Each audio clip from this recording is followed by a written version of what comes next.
शिल्पा और श्रेया दोनों एक अजीब दुनिया में आ पहुंचे थे और इस वक्त जंगल में आर्यव्रत नामक प्राणी के सामने खड़े थे।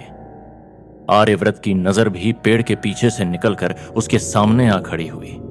इन दोनों खूबसूरत लड़कियों पर पड़ी और वो इन दोनों को देखता रह जाता है। फिर अपने दोनों हाथों से अपने सिर को पकड़कर दाएं बाएं हिलाने लगा और अब उसकी आंखें आश्चर्य से गोल गोल घूमने लगी थीं। ये ऐसे क्या कर रहा है? मुझे तो इसकी हरकत देखकर डर लगने लगा है। ऐसा लग रहा है जैसे उसे बेहद आश्चर्य हो रहा हो हमें यहाँ देखकर। इसका मतलब ये भी शायद मानव को पहली बार देख रहा हो या फिर यहाँ मानव को देखकर आश्चर्य कर रहा हो। कहीं अब ये हम दोनों के साथ जानवरों वाला सलूक ना कर दे। नहीं, मुझे ऐसा नहीं लग रहा है। अगर उसे कुछ करना होता तो ये पहले ही क्षण हम पर हमला कर देता। मुझे तो सिर्फ इसका शरीर और शक्ल ही डरावनी लग रही है।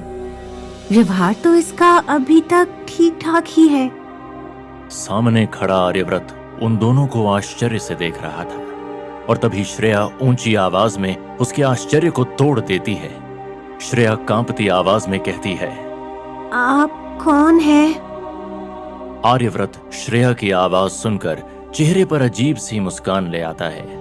इस खूंखार और खतरनाक चेहरे की मुस्कान को देखकर पहली बार श्रेया और शिल्पा अपने अंदर थोड़ी सी हिम्मत ले आते हैं और घबराहट को कम करते हैं। दोनों के दिल की धड़कन भी थोड़ी शांत हो गई थी और अब इन दोनों को वो सामने खड़ा आर्यव्रत मजाकिया इंसान की भांति प्रतीत होने लगा था, जो अपना भेष बदलकर और गेटअप करके वहां खड़ा हुआ था। मेरा नाम आर्यव्रत है और मैं इस क्षेत्र का रक्षक हूं। तुम दोनों कहां से आ गए हमारे क्षेत्र में? चलो, अब तुम्हें जिंदगी भर यहीं कैद होकर रहना पड़ेगा। ये क्या कह रहे हो? हमें यहाँ कैद होकर रहना पड़ेगा? पर क्यों? आप हमें वापस हमारी जगह पर भेज दो। ये कौन सी दुनिया है जहाँ आप हमें कैद करना चाहते हैं? आर्यव्रत एक तरफ पड़े विशाल पत्थर के ऊपर जाकर बैठ जाता है और अपने बराबर से तलवार को खींचकर उसी पत्थर पर घिसने लगता है। शिल्पा और श्रेया उसकी इस हरकत पर फिर से डरने लगे थे और उनके माथे से पसीना बहने लगा था। आपने हमारी बात का जवाब नहीं दिया। कौन हमें कैद करना चाहता है?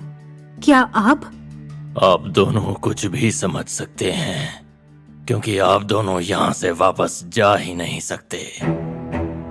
तो हो गए अपने आप इस दुनिया में कैद। और अगर अब मैं तुम दोनों को ले जाकर कहीं बंद भी कर दूं, तो उससे क्या फर्क पड़ता है? ये क्या कह रहे हैं आप? आप हमें बंद कर देना चाहते हैं किसी कमरे में? और हम वापस क्यों नहीं जा सकते हैं अपनी दुनिया में? और ये कौन सी दुनिया है? आप हमें ये बताइए, हम अपने आप रास्ता ढूंढ लेंगे यहाँ से अपनी दुनिया में जाने का। आर्यव्रत अपनी उंगली से तलवार की धार को चेक करता है, फिर उस तलवार को इन दोनों की तरफ सीधा करके अपनी एक आंख बंद करता है और तलवार की धार से उन दोनों के चेहरे को देखता है और कहता है, मैंने कहा ना, अब तुम दोनों यहाँ से कहीं नहीं जा सकते। जो भी मानव तुम्हारी उस पहाड़ी से गिरकर यहाँ पहुँचते हैं, वो कभी वापस अपने संसार में नहीं जा पाते। तुम भी अब हमेशा के लिए यहीं कैद होकर रह गए हो। और हर बार तुम जैसे युवा लड़के लड़कियां यहाँ आकर फंसते हैं, क्योंकि तुम लोग बूढ़े बुजुर्गों की बात को मानते ही नहीं हो और उनके द्वारा बताई गई बात को कोरी कल्पना करार दे देते हो। और उसका परिणाम ये होता है जो अब हो रहा है। अब पड़े रहो जिंदगी भर यहीं। शिल्पा और श्रेया दोनों घबरा उठे थे, ये जानकर कि अब वे दोनों यहाँ फंस चुके हैं। हमारा एक साथी भी यहाँ आ गिरा था, वो हमें मिल नहीं रहा है। वो कहाँ है इस वक्त? क्या तुमने उसे कहीं कैद कर दिया है? नहीं, मैंने तुम्हारे किसी साथी को कैद नहीं किया है। और अगर तुम्हारा साथी भी यहाँ कहीं गिरा होगा तो शायद वो किसी दूसरी जगह भी गिर सकता है। जरूरी नहीं है कि वो यहीं पर गिरे। तो क्या आप उसे ढूंढकर हमारे पास ला सकते हैं? देखो, यहाँ बहुत से मेरी तरह के लोग रहते हैं, अलग अलग जातियों के। और उनमें से बहुत सी जातियां तुम जैसे इंसानों को बड़े स्वाद लेकर खा जाती हैं।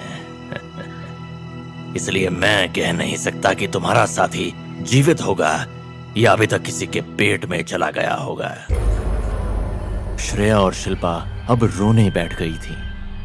अरे तुम दोनों तो रोने लग गए। चलो अब यहां से मैं तुम्हें सुरक्षित स्थान पर रख देता हूं जहां तुम्हें कोई मार नहीं पाएगा, वरना अगर तुम किसी और जाति के हाथ लग गए तो तुम्हारा बच पाना मुश्किल है। श्रेया और शिल्पा अपने आंसू साफ करती हैं और एक दूसरे की तरफ देखती हैं। क्या वहाँ हमारे जैसे और भी मानव हैं जिन्हें तुमने सुरक्षा प्रदान की है? हाँ, हैं 2 मानव जो हमारी सुरक्षा में रह रहे हैं और अब 2 आप आ गए। तो फिर ठीक है, चलो हम तुम्हारे साथ चलने के लिए तैयार हैं। मेरे पीछे आओ। और फिर अपने भारी भरकम कदमों के साथ और अपनी तलवार से आसपास की झाड़ियों को काटता हुआ आगे बढ़ गया। और उसके पीछे शिल्पा और श्रेया अपने मन में अनजाने डर को लेकर और ना चाहते हुए भी उसके पीछे जाने को मजबूर हो गए थे, क्योंकि इस दुनिया में अब ये दोनों कर भी क्या सकते थे।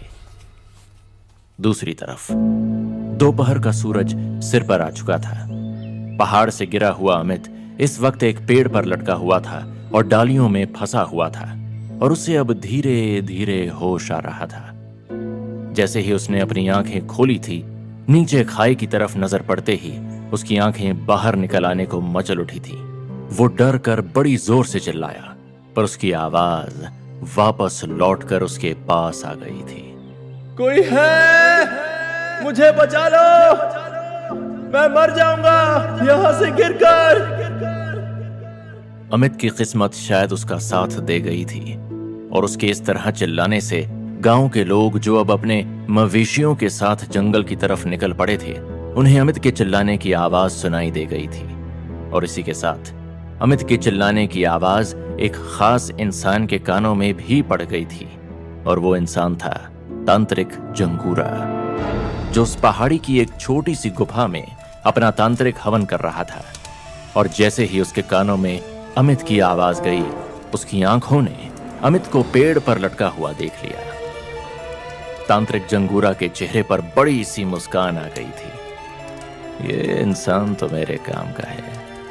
लगता है अब तंत्र देवी मेरी तपस्या से प्रसन्न हो रही हैं। और फिर अगले ही पल वो अपनी आंखें बंद कर लेता है और मंत्र का उच्चारण शुरू कर देता है, जिसके फलस्वरूप अगले ही पल उसके सामने एक धुएं की लकीर प्रकट हो जाती है।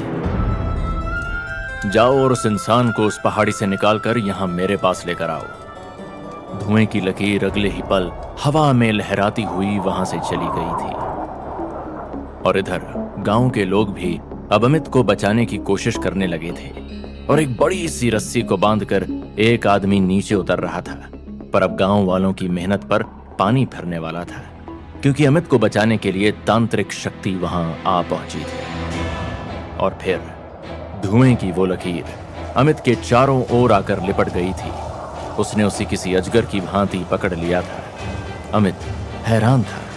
अपने चारों तरफ बादल की तरह दिखने वाली धुंध को लिपटते देखकर वो पहले से ही बहुत डरा हुआ था और अब इस धुएं ने उसे और भी अधिक डरा दिया था। गांव वालों की नजर भी उस धुएं की लकीर पर पड़ चुकी थी और वो भी हैरान रह गए थे कि ये क्या अदृश्य शक्ति वहां आ गई है। धुएं की लकीर अगले ही क्षण अमित को लेकर हवा में उड़ने लगी थी और तेजी से एक तरफ बढ़ गई थी। गांव वाले इस दृश्य को देखकर एकदम से डर गए थे और फिर फौरन वो भी वहां से निकलकर अपने गांव की तरफ भाग गए थे। उन सब ने अपनी आंखों से अमित को हवा में उड़कर जाते हुए देखा था और वो भी एक धुएं की लकीर के साथ। और ये उनके लिए बेहद हैरान करने वाला वाकया था। गांव के लोग बदहवास हालत में भागते हुए पहाड़ की चोटी पर बनी गुफा की तरफ भाग रहे थे। कौन है ये जंगूरा? क्या होगा अमित का?